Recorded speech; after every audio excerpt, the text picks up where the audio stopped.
건강을 위한 똑똑한 첫걸음 KBS 1라디오 라디오 주치. 여름이 다가오고 있습니다. 그래서 다이어트에 대한 관심이 높아지고 있는데요. 하지만 짧은 기간에 무리해서 체중 감량을 시도하면 오히려 건강을 해칠 수 있죠. 오늘 건강 토크 시간, 다이어트를 할 때 자칫 잘못하면 생길 수 있는 건강상의 문제들은 어떤 것들이 있는지를 예방할 수 있는 건강한 다이어트 방법까지 알려드립니다. 강북삼성병원 박용우 교수님, 개그맨 남정미 씨 두 분과 오늘도 함께합니다. 어서 오세요. 안녕하세요. 반갑습니다. 개그맨 남정미입니다. 네, 안녕하세요. 박용우입니다. 네, 교수님 정말 많은 환자들을 그동안 만나셨을 텐데 이렇게 네. 다이어트 무리하게 해서 건강이 나빠진 그런 상태로 오는 분들도 계시죠? 많죠. 네. 어떻게 보면 저 같은 경우는 그 다이어트 3차 병원? 네. 그러니까 나름 할 수 있는 방법을 하시고. 다 해보고 그래도 끝판왕. 안 될 때 이제 오시는 분들이 많거든요. 교수님은. 네네. 진짜 죽어도 안 빠지는데 왜 그럴까요? 제 몸이 완전히 무너진 걸까요? 이렇게 호소하시면서 찾아오시는 분들이 있으니까. 어떤 분 좀 기억나는 분 계실까요? 그러니까 뭐 지금 주마등처럼 많이 흘러가긴 하지만 갑자기 대부분 네. 그러니까 공통적인 특징이 뭐냐면 말 그대로 무리한 다이어트죠. 그러니까 절식, 그러니까 아예 굶거나 네. 뭐 한 가지만, 식사량을 그러니까 원푸드 다이어트든 어쨌든 네. 적게 먹는 방법으로 빼면 무조건 실패하는데 네. 이 실패가 단순히 체중이 다시 처음 시작했던 원점으로 가면 다행이지만 네네. 그보다 더 찌거든요. 근데 더 찌는 이유 중에 하나가 근육 손실이란 말이에요. 네. 근데 이렇게 손실된 근육은 쉽게 회복이 안 되거든요. 네, 그러니까 점점 더 악순환을 거듭해서 이제 이런 분들은 특히 여자분들 같은 경우에 네. 체지방 검사를 해보면 근육은 없고 지방은 지방 많고. 많고. 네, 그러니까 이런 분들은 정말 다이어트가 힘들어요. 그래서 네네. 그런 분들이 제일 안타깝죠. 그러니까 아예 처음부터 좀 제대로 된 방법을 썼다면 네, 몸이 네. 이렇게까지 망가지진 않았을 테니까 몸이 망가졌다는 얘기는 네. 다이어트를 돌입해도 쉽게 살이 빠지지 않는 몸. 으로 변하는 예, 이미 그런 몸으로 변한 어. 상태에서는 저도 쉽지 않거든요. 그렇죠. 네.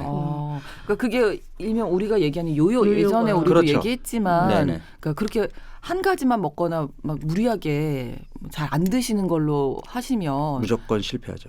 아니, 살이 찌는 거예요. 이게 다시. 제가 이제 좀 미리 꼭 말씀드리고 싶은 게 네네. 뭐냐면 우리 일반인들이 착각하고 있는 것 중에 하나가 네. 제가 이제 어디 가서 강의를 하면 늘 강조하는 건데 우리가 일반적으로 질병의 위험인자 또는 질병 이렇게 얘기할 때 고혈압, 당뇨병은 질병이지만 네. 흡연, 음주, 스트레스, 수면 부족 이런 것들은 질병의 위험인자라고 얘기하거든요. 네, 네. 그러니까 질병의 위험인자라고 얘기하는 거는 내가 노력해서 고칠 수가 있단 말이에요. 그러니까 뭐 스트레스 안 받으려고 좀 노력하고 잠도 네. 좀 더 자려고 하고 위험인자. 술 좀 줄이면 되고 담배 네. 끊으면 된단 말이에요. 근데 사람들은 비만도 질병의 위험인자라고 생각해요. 바꿔 얘기하면 뭐냐면 내가 마음만 먹으면 쉽게 고칠 수 있다. 빼서 예전 체중으로 갈 수 있을 거라고 생각을 해요. 네, 네, 네. 그러니까 그쵸. 지금도 계속 살이 찌고 있는데 배가 나오고 있는데 네. 나 지금 나한테 좀 주어진 이 프로젝트 끝나고 할 나중에 거야. 내가 시간이 나면 그때 해야지. 네, 네. 아니거든요. 마치 고혈압이나 당뇨병 환자인데 네. 지금 혈당이 조절이 안 되는데 나 지금 다른 급한 일이 있으니까 이거 먼저 하고 혈당 나중에 조절 여유 나중에 있으면 있어. 그때 혈당 조절. 큰일 이런 거 나죠. 늦잖아요. 큰일 나죠. 네. 근데 지금 똑같은 비유예요. 뭐냐면 지금 살이 계속 찌고 있는데 다음에 내가 뺄 수 있어. 못 빼거든요. 네. 그럼 그러니까 얘는 위험인자가 아니라 그냥 질병이다. 병인 거죠. 그러니까 내가 지금 살이 찌고 있으면 여기서 맥시멈으로 더 체중이 늘지 않게 해야 왜냐하면 내가 늘어난 내 인생의 맥시멈 체중으로 늘 체중은 되돌아가거든요. 이거는 완치가 안 이거 돼요. 무슨 회복 탄력성도 아니고. 네, 평생 관리하고 조절하는 병이지 네. 완치라는 게 없어요. 그렇군요. 왜 학창 시절에 고등학교 때 공부 열심히 해, 대학 가면 다 빠져 뭐 이런 네, 얘기 되게 그때 하면 돼. 지금은 일단 공부부터 해. 이렇게. 그때 당한 사기가 아직도 지금 네. 이 시대가 되고 있는데 안타깝죠. 그러니까 네. 지금 여자들의 고민인 허벅지가 되게 고2, 고3 때 오래 앉아 있으면서 맞아요, 맞아요. 붙는 살이 안 빠지거든요. 장난 아니죠. 그렇구나. 말하는 게 확 의욕이 주네요. 갑자기 아무 말도 하기 싫어지고. 안 좋아진다고 하시니까. 그래서 제가 이제 어디 가서 강의를 할 때에 네. 여러분들의 체중은 다시 예전에 그 리즈 시절 때의 체중으로 못 갑니다. 이렇게 시작을 해요. 갑자기 얼굴 표정들이 굳어지죠. 그렇죠. 그렇죠. 우울해지죠. 그렇죠. 여기 내가 왜 앉아 있는 거야? 맞아요. 나 나가고 싶어. 행복해지려고 여기 앉아 있는 건데 네. 그렇지만 문제는 여기서 끝나면 다행인데 더 찔 거거든. 아, 여기서 그냥 아무것도 안 하면. 네. 네. 지금 이미 살이 찐 사람들은 앞으로 더 찔 거거든. 네네. 그러니까 더 찌지 않게끔 내가 어떻게 관리를 해야 되느냐를 아는 것도 굉장히 중요하단 말이에요. 네, 왜 제가 네. 자꾸 이렇게 강조하냐면 네.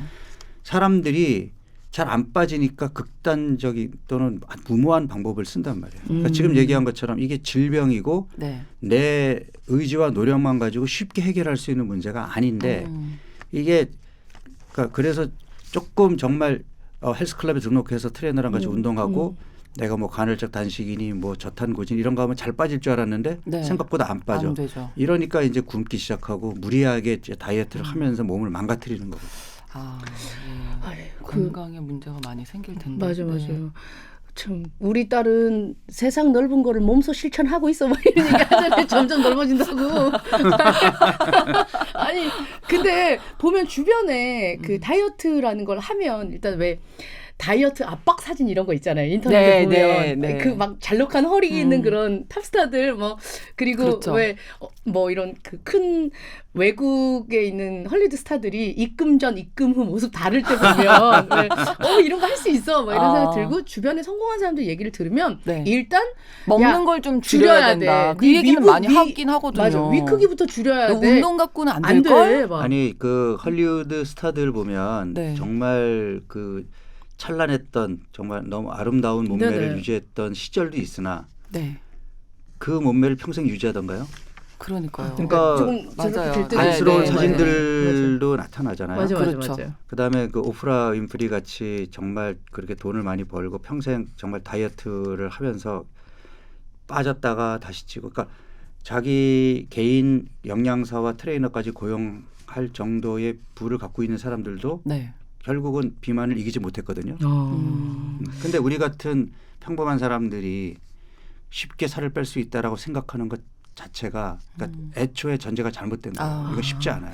쉽지 않아요. 하긴 30년 네. 동안 천천히 이렇게 쌓아왔는데 하루아침에 갑자기 그런 생각 평생 관리해야 된다. 네네. 네. 그러니까 이제 그 보면은 요즘 이제 여름이 다가오니까 네. 이제 다이어트에 성공했다라는 그 성공 사례들이 SNS에 많이 올라오잖아요. 맞아요. 나 이렇게 해서 15kg 감량에 성공했다. 맞아 네. 맞아. 자, 어제까지 담배를 태웠던 사람이 오늘 담배를 끊었어요. 금연에 성공한 건가요? 아니요. 그럼 모르잖아요. 아니죠. 평생을- 모르죠. 진짜 네, 모르죠. 평생을 끊어야 되는데 내가 네. 오늘 끊었는데 내일 다시 피게 될지 어떻게 알아? 그렇죠. 내가 오늘 넣어서 15kg 감량에 성공했어. 네. 네. 다이어트에 성공한 걸까요? 음. 내일부터 야금야금 무지를 찔 텐데 하고. 그게 성공이냐고. 그러니까 그러네. 다이어트는 아. 성공이라는 게 없어요. 내가 네. 뺀 체중을 평생 유지해야 되는데 평생 유지하려면 평생 내가 노력하고 관리해야 되거든요. 쉽지 않아요. 예, 그러네요. 그렇구나. 네. 그러면 오늘 이제 무리한 다이어트로 인해서 생길 수 있는 건강상의 문제들 짚어주실 텐데 네네. 일단 뭐 섭식장애 오잖아요. 그렇죠. 뭐 거식증, 폭식증. 네네. 음식만 봐도 겁나고. 네네. 맞아. 뭐 우리가 일단 거식증과 폭식증은 네. 반드시 그 앞에 무리한 다이어트가 전제되어야 이 병이 이게 오는 생깁니다. 거예요. 아, 저절로 오지는 않아요. 그렇군요. 그리고 거식증과 폭식증이 많이 생기는 게 10대, 20대예요. 아.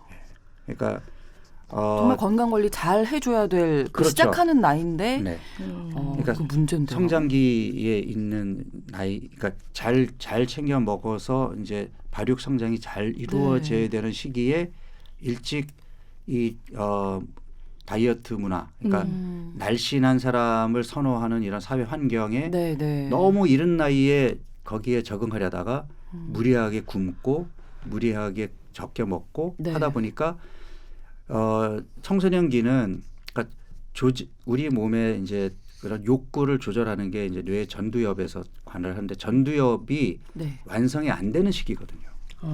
그렇죠. 그러니까 그러더라고요. 조절 능력이 네. 떨어지는 시기에 이렇게 무리하게 굶으면 반드시 폭식하게 돼 있어요. 아. 그건 우리 몸의 생리 작용이죠. 네.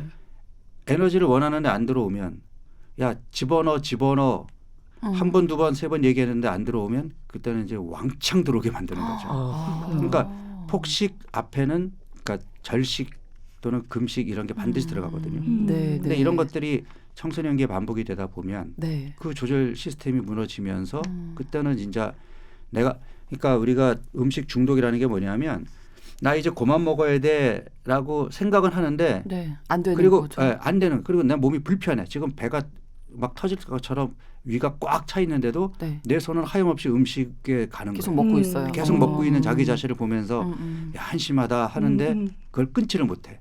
네. 이런 병이잖아요. 그러니까 아니, 이게 폭식 장애가 되는 거고 그다음에 이게 지나쳐 가지고 그러니까 살을 빼야 되는 어떤 강박감에 정말 살을 뺐는데도 자기가 뚱뚱하다고 착각하고 계속 굶는 게 거식증이잖아요. 아. 그러니까 결국 거식증은 이제 사망으로 끝나거든요. 아니 근데 아유, 심각하네요. 실제로 정말 음식을 왜 살을 빼본 사람은 다시 무서워서 음식에 쉽사리 손 못 대더라고요. 보니까 살을 급격히 빼본 사람들은 네네네. 그러면서 나는 그냥 이게 편해라고 얘기하는 게 스스로의 어떤 자위인지 아니면 그냥 진짜로 음식을 안 좋아하는 사람이 있는지 그 생각을 계속 하게 돼요. 이 섭식 장애 중에 이제 거식증과 폭식증도 있지만 신경성 대식증이라 그래갖고 음식을 이제 폭식하고 나서 네. 그거를 이제 토해내던가 아니면 이제 헬스 클럽 가가지고 한 3시간 4시간씩 운동을 한다거나. 네. 네. 근데 이것도 결국은 넓은 의미에서는 음식 중독 섭식 장애거든요. 그러니까 내가 그 음식 먹는 거를 조절을 못하니까 네. 하고 나서 후회하면서 결국은 다시 개원하거나 다른 방법으로. 그러니까 그런 사람들은 겉으로 봐서는 그다지 그렇게 뚱뚱해 보이지 않을 그렇지 수도 있어요. 않은데 그런데도 무섭네요. 네. 섭식 장애가. 네, 그러니까 섭식 장애가 굉장히 무서운 병이고 이 섭식 장애의 전 단계가 무리한 다이어트. 특히 어린 나이, 이른 나이에 무리한 다이어트를 할수록. 네, 네. 한번 시작하면 끝까지 그걸 유지를 해야겠네요. 그러면. 그렇죠. 네. 그리고 치료는 잘 되나요? 섭식 장애가 있을 경우. 쉽지 않죠. 쉽지 않기 때문에 그래서 예방이 중요하다고 하는 거예요. 네. 다이어트 하다가 또 탈모도 생기시고. 저 대부분의 많죠. 사람들이 그렇게 얘기하던데. 근데 네. 또 어디 보면 야 그것도 지나고 나면 익숙해져 다시 날 거야 뭐 이런 얘기하는데 이거 어떻게 다시 나는 경우도 있지만 안 나는 경우도 있어요. 아, 그래요? 그래요? 이게 스트레스라서 그런 건가요? 그러니까 스트레스도 작용을 하는 거고, 그러니까 네. 스트레스도 굉장히 왜냐하면 다이어트를 즐겁게 하면 괜찮은데 이 다이어트가 스트레스가 되면 그죠. 참는 거니까. 네. 먹고 싶은 욕구를 네. 참는 거니까. 이 그래도. 스트레스 호르몬이 이제 지속적으로 분비되는 그러니까 만성 스트레스라고 얘기하잖아요. 그러니까 이게 한 번 벌어지고 끝나는 스트레스면 급성 스트레스면 그렇죠. 괜찮은데 네. 다이어트는 내가 하루만 하고 안 하는 게 아니잖아요. 지속적으로 계속 하게 되면 만성 스트레스가 돼서 스트레스 호르몬이 계속 올라가 있게 되면 네. 말초 혈관을 수축을 시키는데 이 목은 그러니까 이 머리카락이 있는 곳은 우리 몸에서 제일 끝이잖아요. 네, 네. 피가 제일 잘 안 가는 안 곳. 가죠. 네네. 근데 그쪽에는 말초 혈관이 수축을 해버리면 영양분 공급이 되냐고요. 그런데다가 얘네들은 잘 챙겨 먹어야 쑥쑥 자라는데. 그러니까 네. 우리 이제 그 모발도 이 사이클이 있거든요. 아 그래요. 네. 그러니까 얘네들도 휴지기를 거쳐서 이제 빠졌다가 그러니까 다시 나오고. 탈모가 되고 그 다음에 또 이제 새롭게 또 생기고 하거든요. 네. 그 휴지기가 이제 길어지게 되는 거죠. 길어지게 되니까 음. 보통은 내 머리 숱 중에 한 10에서 15% 정도가 휴지기거든요. 네. 그러니까 걔네들이 좀 이제 있다가 조금씩 빠지고 또 한 3개월 후에는 또 새롭게 자라니까 이게 계속 이렇게 번갈아 가면서 벌어지니까 눈에 뜨이지가 않는 건데 그 휴지기로 그러니까 있는 애들이 많아지는 점점 많아지면 이제 부피가 보이기 시작하는 거죠. 근데 이게 영양 공급, 스트레스 다 이게 다이어트에 영향을 주는 거죠. 교수님 이건 딴 얘기인데요. 궁금한 게 있는데 왜 그 눈썹 이렇게 영구 문신 이렇게 하거나 눈썹을 계속 뽑거나 그러면 안 나게 되는 경우들이 있더라고요. 이 눈썹도 휴지기나 이런 것들이 있나요? 몸에 있는 털 나는 부분들이? 저는 다 그렇다고 생각을 하고 있는데 네. 일단 그 머리카락의 경우에는 특히 눈썹이나 다른 우리 몸의 다른 부위의 이제 털에 비해서 훨씬 스트레스나 영양 상태에 예민해요. 아 그렇구나. 네. 네. 그래서 이 탈모가 생기면 네. 뭔가 내 몸에 지금 나쁜 변화가 일어나고 있다라는 생각을 해야 되거든요. 그렇군요. 근데 한 번 이렇게 머리가 빠진다는 것을 막 어떻게 용호야 머리가 좀 없네 이렇게 얘기를 하면 평소에 생각 안 하다가 네, 네, 그거 네. 얘기 듣는 순간부터 막 신경 쓰이잖아요. 그렇죠. 그래서 더 스트레스를 받게 되는 경우가 아니 그러니까 있는데. 이미 어쨌든 네. 사실은 탈모는 그 일어나지 않고 예방하는 게 제일 좋고 그렇죠. 네. 시작이 됐을 때 일찍 뭐 왜 원인을 찾아서 그 원인을 해결하는 게 중요하거든요. 아. 그래서 내가 다이어트를 했더니 평상시에는 뭐 그냥 머리숱이 그냥 머리카락이 조금 빠지는 정도였는데 네, 네. 이게 듬뿍듬뿍 이게 좀 빠지면 달라진다 그러면 하면은 일단 다이어트 중단해야죠. 그렇구나. 그리고 얼마 전 기사를 보니까 다이어트 하다가 갑작스런 복통이 생기면 배가 아프면 담석증을 의심해라 이게 관련이 있는 건가요? 관련이 있죠. 그러니까 살이 찐 뚱뚱한 사람들에게도 담석이 잘 오고요. 뚱뚱한 사람이 살을 빼는데 급격하게 살을 빼도 담석이 잘 옵니다. 이거 담석은 어디에서 그러니까 담석 있는 줄 알아요? 그러니까 담낭이라고 네. 이제 간에서 담즙이라는 걸 만들어요. 근데 얘네가 있어야 우리가 섭취한 음식에서 네. 지방을 이제 분해해서 분해를 해요. 얘네들을 이렇게 둘러싸 가지고서 우리 몸에 흡수를 시켜야 되거든요. 네네. 이제 그 역할을 하는 게 담즙이에요. 네. 그래서 이 담즙이 담낭에 보관돼 있다가 네. 우리가 기름진 음식을 먹으면 이제 얘가 분비가 나와 되고. 가지고 네. 그 지방을 소화를 시키거든요. 그리고 이 담즙이 우리 몸에서 되게 소중해요. 많이 못 만들어내요. 그래가지고 다시 리사이클링을 해요. 그러니까 소장해서 재흡수해가지고 소장 끝에서 그러니까 또 써먹어요. 근데 이게 이제 어쨌든 살 빼겠다고 그 식사를 안 하는 시간이 길어지면 네. 이제 이제나 저제나 기다려요. 기름진 음식이 들어와가지고 이게 분비를 싸고 해야 나가야 되는데 되는데. 얘네들이 계속 담낭에 정체돼 있다 모여 있는 보면 거군요. 그러면 얘네들이 이제 덩어리를 만들어 버리는 게 담석이 돼요. 그러면 배가 아플 때 어느 쪽에 배가 아픈 거예요? 그럼 간 근처겠네요. 오른쪽? 예, 그러니까 담낭이 이제 간 밑에 있으니까 네. 이게 오른쪽 아랫배인데 오른쪽 아랫배. 그렇게 특징적으로 딱 그 부위에 통증이 있는 것이 아니고 그냥 배가 아파요. 어떤 경우에는 오른쪽 어깨가 아프기도 하고. 아, 진짜요? 네, 그러니까 일단 중요한 건 뭐냐면 통증이 네. 엄청 심해요. 아, 떼굴떼굴 구를 정도로 심해요. 그렇구나. 그래서 결국은 응급실에 가서 진단을 받게 돼요. 네. 그 담석증이면 어떻게 치료가 돼요? 깨나요? 이렇게. 뭐 복강경으로 깨기도 하고 네. 어쨌든 수술 보통은 받고 하던데요. 수술로 담낭을 제거를 하죠. 담낭 자체를 제거를 네네. 하는군요. 그러면 그 다음에 기름진 음식 먹을 때 담즙 분비가 안 되는 거 아니에요? 아니에요. 그 간에서는 계속 계속 담즙을 나오고요? 만드니까 다만 그 모아두지를 못할 뿐이지 계속 나오긴 하니까 문제는 없는데 이게 이제 그래서 건강검진에서 담석이라고 이제 담석이 있다라고 이제 판정을 받으신 분들은 배가 아프면 병원에 가서 내가 담석이 있다는 얘기를 들었다라는 얘기를 선생님한테 해 주셔야 되고 네. 무리하게 굶어서 빠르게 체중을 빼는 그러한 다이어트 방법은 사용하지 않는 게 좋습니다. 그 상당히 위험하네요. 지금 얘기 들어보니까. 아니, 그러니까 네. 이게 다이어트 우리가 이제 여름 앞두고 여자분들이 특히 단기간에. 네, 빨리 이제 지금 몇 달 안 남았거든요. 6월이면 다 끝내야 돼요. 사실은 지금 시작하시는 분들은 내년 늦은 여름을 거죠, 사실. 내년 여름을 기약하셔야지. 사실 늦은 거예요. 봄부터 네. 3월부터는 계획을 하셨어야 올해는 되는데. 그러면 물가로 안 가셔야 됩니다. 그러니까요. 그죠? 예. 근데 이게 다이어트 이런 식으로 생각을 하는데 사실 이게 너무 무리하게 되면 지금 건강에 뭐 섭식장애도 너무 무섭고 담석증도 의심해야 탈모도 되고. 그렇고 맞아요. 사실 너무 신경 그러니까. 쓰이는 거고 근데 이제 담석증도 사람들에게는 그렇고. 특히 젊은 사람들은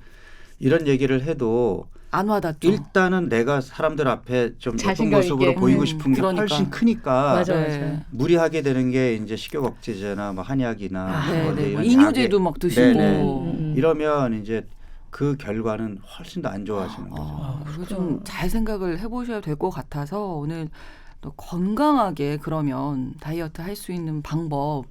근데 아마 결론은 또 지난주에 맞아, 맞아. 하셨던 말씀이랑 비슷하지 않을까 싶긴 합니다만, 네.